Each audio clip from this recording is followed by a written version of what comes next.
É uma pergunta muito interessante, é como funcionam os nossos sentidos na adoração a Deus. Nós temos o olhar, nós temos a boca, o paladar, nós temos o olfato, o nariz, nós temos o tato, nós temos a audição. Ou seja, nós somos um ser pleno com expressividade, com a interação com o meio. E quando nos apresentamos diante de Deus, nós temos um ser completo, ou seja, nós estamos plenamente na nossa tridimensionalidade, que é nós somos corpo, alma e espírito, na presença de Deus. A prática da adoração ela é um convite constante para as igrejas, ou para a igreja, para que o grupo assuma um compromisso de crescer nessa experiência fundamental para a vida do adorador na relação com Deus. Ou seja, isso faz parte da história do adorador, isso compõe a vida do adorador, daquele que se coloca na presença de Deus. E nós temos aí avanço tecnológico, nós temos a cultura presente, nós temos a ciência avançando, nós temos muitas influências que acabam estabelecendo um funcionamento do nosso sentido dentro dessa realidade. É importante nós afirmarmos que os seguidores de Cristo, como somos, nós temos que estar testemunhando e ao mesmo tempo nos envolvendo com o mundo ao nosso redor, e nesse movimento, nesse avanço, como adoradores, como pessoas que amam a Deus, que amam a Jesus. Nós temos que estar sempre esperançando e não fazendo juízo, ajuizando. Ou seja, a prática da oração por meio de um testemunho. E nesta lição, nessa experiência que vamos ter agora com o estudo, o que nós precisamos entender é que quando compreendemos aquelas coisas que nos envolvem, tanto externamente como internamente, os nossos sentidos operando, mediando o mundo objetivo e criando em nós uma subjetividade, uma intersubjetividade. A subjetividade é a interpretação que fazemos diante dos fenômenos externos. Às vezes o mesmo fenômeno ele estabelece uma experiência diferente, distinta para cada um. Então, a adoração ela é uma relação com Deus, é um testemunho. A ação de adorar e testemunhar traz a ideia de que o adorador ele se coloca diante de Deus com seu potencial, com suas habilidades, num serviço, primeiro aos semelhantes, porque Deus não precisa absolutamente nada. Dele é o ouro e a prata. Deus é autossuficiente. Isso é importante a gente estar sabendo disso. Quando pensamos que trabalhamos para Deus, nós estamos trabalhando para aqueles que são amados por Deus. É diferente, o nosso semelhante, o próximo. O ato de testemunhar, de viver essa realidade, deve ser considerado como um precioso privilégio que Deus concede a nós, nos capacitando pela presença do próprio Espírito Santo dele, nos dando condição de cumprir a missão. Nós temos no livro de Atos a narrativa de que Jesus Cristo ele ministrou aos discípulos, depois de 40 dias ele foi assunto aos céus, ele subiu, mas ele deixou para aqueles discípulos uma grande mensagem. Primeiro eles deveriam viver um tempo de salvação pregando e na esperança de que Jesus voltaria. Então nós temos lá os irmãos do Ato dos Apóstolos testemunhando, sendo abençoado e abençoando, se mantendo como servos na presença de Deus. Eles não usavam fórmulas mágicas, nem exigiam os seus direitos, muito pelo contrário, eles estavam sempre se dedicando e voltando-se para Deus. Eles queriam alcançar as vidas para que elas compreendessem, cada um compreendesse o amor e a graça de Deus. Vamos compreender um pouco, as Escrituras elas nos exortam frequentemente a buscarmos uma relação com Deus e Deus no centro da nossa vida. E nessa relação nós podemos perceber nós, junto com os outros, esse processo ele amadurece nessa relação uns com os outros e junto, presente, o próprio Jesus. Só é possível a partir de uma experiência de fé na convivência, quando nós desenvolvemos nosso caráter cristão, nessa interação de ser humano com a dimensão espiritual, imaterial e social. Mas entendemos que o sentido eles operam nesse momento. Deus é espírito. Adorar Deus em espírito não quer dizer que é desvinculado daquilo que vivemos, os nossos sentidos e vivenciamos. Muito pelo contrário, é porque em espírito, em verdade, é porque a verdade é a palavra. Em espírito é a razão, o entendimento. Esse espírito vivo que nos move, espírito de vida que nos foi doado e dado por Deus. Então é importante nós termos esse entendimento. E nesse processo nós começamos a ter experiência. A maior glória do homem será um dia ver a Deus. Lá em 1 João capítulo 3 fala que, amados, essas coisas vos escrevo para que vocês entendam. O mundo não conhece, mas Deus nos conhece. E assim como Ele é, o seremos e o veremos. Ou seja, nós temos uma proximidade com esse Deus Criador, porque nós temos uma parte dele. Nós temos participação, não por mérito, mas por uma doação graciosa da parte dele.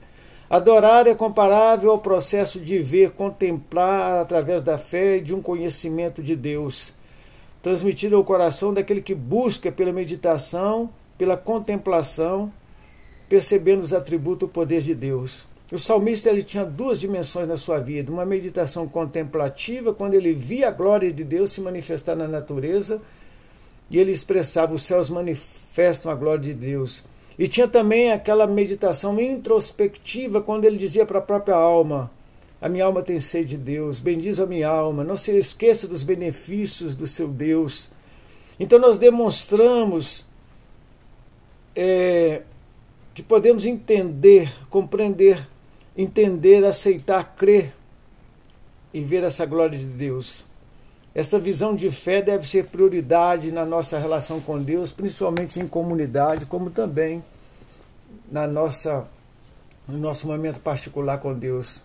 Momento transformador em que nós estamos distante da vaidade, daqueles que exercem censura ou aprovação diante de nós, que é o próximo. Estamos sozinhos. E assim nós podemos perceber que a imagem de Deus vai sendo transformada em nós. Ou seja, Ele em nós vai nos transformando, nos tornando a sua imagem. Representante, embaixador. Precisamos também ouvir a voz de Deus. A adoração fornece uma condição para ouvirmos a voz de Deus ao ponto de entendê-la. Jesus disse: olha, eu sou o bom pastor, chama minhas ovelhas, elas me ouvem, porque elas conhecem a minha voz. É interessante, muito profundo isso. E esse ouvir penetra como espada, porque a palavra de Deus vive e eficaz, ao ponto de dividir alma e espírito, enquanto a ciência, o homem com seu entendimento não consegue distinguir plenamente. Organizamos com traços essas dimensões, alma e espírito, mas não conseguimos plenamente entender, discernir. Mas a palavra discerne e divide alma e espírito e nos leva a discernir pensamentos profundos e ocultos. O que era do Espírito cogita as coisas de Deus e se manifesta na palavra, porque o Espírito de Deus é vida. Provar o Senhor, ver e ouvir a Deus são descrições mais frequentes da Escritura, mas existe um terceiro modo que aponta através de uma experiência de provar. É como se saboreássemos algo muito gostoso. A presença de Deus é algo sublime, maravilhoso. Estar com Jesus é muito bom. Estar adorando a Deus é maravilhoso. Há uma afirmação, não sei de quem, que diz que Deus é maravilhoso, Jesus é uma bênção. O problema é os irmãos. Mas é onde crescemos, onde amadurecemos nosso caráter. Os cristãos já provaram o Senhor, pelo menos quando foram regenerados, transformados pelo poder e a graça de Deus. Agora basta continuar bebendo dessa água da vida, beber espiritualmente de Jesus, traz e outorga vida. Jesus disse: olha, Assim como o Pai me enviou e eu vivo pelo Pai, aquele que de mim se alimenta viverá por mim. Sentir o sabor da vida graciosa de Jesus que Ele nos trouxe. Continuar bebendo resulta em um crescimento e maturidade até alcançar a plena salvação escatológica, uma visão da esperança em que aquilo que que nos sustenta é uma teologia da esperança, do sofrimento, mas que não nos afasta da presença de Deus. Sentir o bom perfume da adoração, o cheiro, o olfato, funciona nesse momento. As Escrituras trazem para nós que há esse sentido em que nós somos o bom perfume e sentimos também aquele odor da presença de Deus. Deus se agrada do bom perfume e de um sacrifício a Ele oferecido. A Bíblia fala que a essência subia, as orações subiam a Deus numa taça sendo apresentada. Deus espera sacrifício de nossos corpos. Ele se agrada com a vida, a santidade, o prazer que nossas vidas podem se disponibilizar, se apresentar num serviço de submissão, de dependência, obediência. Paulo fala que por meio de nós, Jesus manifesta em todo lugar o cheiro do seu conhecimento e o sacrifício de Cristo também, num contexto missionário em que as pessoas percebem Jesus em nós. Paulo afirma: nós somos para com Deus o bom perfume de Cristo. Deus olha para nós e vê Jesus na minha vida e na tua vida. Esses desejos são atendidos à medida em que é exalado o bom perfume da adoração no secreto do seu quarto ou junto com os irmãos em culto congregacional. E você percebe a glória de Deus e a transcendência se materializando de uma forma muito divina, uma presença real numa humanidade. Como é bom adorar, louvar a Deus e perceber, sentir a sua presença. Não apenas por emoção, mas por uma condição de discernimento, de percepção, de sensibilidade dessa glória. A sua voz, o seu calor, o seu consolo, a sua Shekinah, a sua glória revelada se tornam reais quando ouvimos a dor do próximo, quando ouvimos a voz do aflito. Então nós podemos tocar a ferida daqueles que sofrem, demonstrar amor de Jesus no cuidado com o próximo, abrindo mão dos nossos projetos, às vezes individuais, e fazendo a obra para a glória de Deus e vivendo o Evangelho na prática para a glória de Deus. Esse movimento só é possível quando nós colocamos a nossa vida, nossas habilidades a serviço do reino de Deus. Seja qual for a sua habilidade, sendo um artista ou apenas uma pessoa que tem sua atividade secular muito simples, socialmente às vezes nem reconhecida, mas você faz o melhor porque você sabe que você está servindo não ao homem, mas a Deus. Adorar a Deus com os sentidos é aproximar, estender sua mão ao próximo e percebendo que ela é preciosa, que aquela vida é preciosa para Deus. É louvar a Deus, é promover a paz, é espalhar, é esperançar, é estar em comunhão com os irmãos que mesmo com as suas falhas também aderem a nós que somos falhos também. É viver a palavra numa pregação em que a igreja que agrada a Deus não é aquela igreja que sai em grupo, não, mas é aquela igreja individual que sai e ali expressa na vida os sentidos de uma vida, todos os sentidos voltados para a glória de Deus e vivido, expressado ali no dia a dia, em seu ambiente de trabalho, familiar. Em grupo se realiza muitas coisas, às vezes até louvável, mas muitas vezes também se despende muitas forças inúteis, porque nós às vezes deixamos de nos preparar no secreto da nossa vida em adoração, usando tudo aquilo que Deus tem nos dado. Os homens foram movidos, cheios do Espírito Santo, se abriram para experiências missionárias novas, e com isso nós somos resultado dessa experiência, porque missionários vieram para o Brasil e trouxeram a palavra para nós. No uso do testemunho, na prática, na presença desses sentidos, nós encontramos então, sendo provado a visão missionária daquele povo lá dos Estados Unidos que enviou seus missionários. A nossa história é linda. Começou com missões.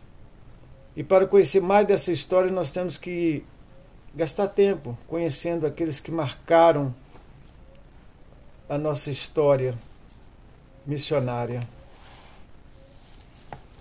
A experiência da adoração, a vida de submissão, de dependência, de testemunho, a realização de um sonho como servo, como filho de Deus, para a glória de Deus, para estender o reino de Deus, deve ecoar dia após dia, através da nossa vida. Falaremos se necessário, mas estaremos vivendo sempre a palavra, trazendo a salvação à nossa geração, à nossa família, sabendo que Deus é fiel.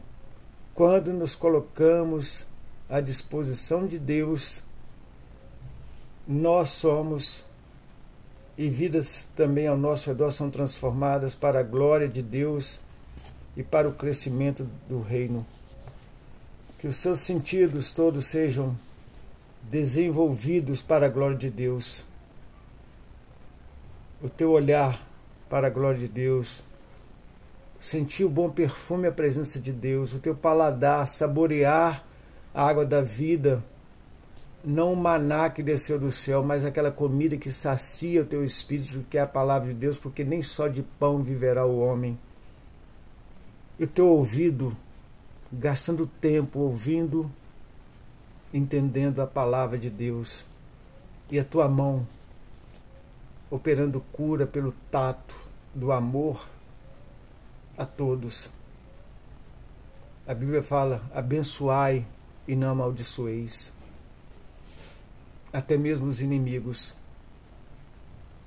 Nunca use os seus sentidos para entristecer a Deus. Use toda a tua dimensão humana para a glória de Deus e você verá então como é bom, como é gostoso viver com Deus. Que Deus assim nos abençoe.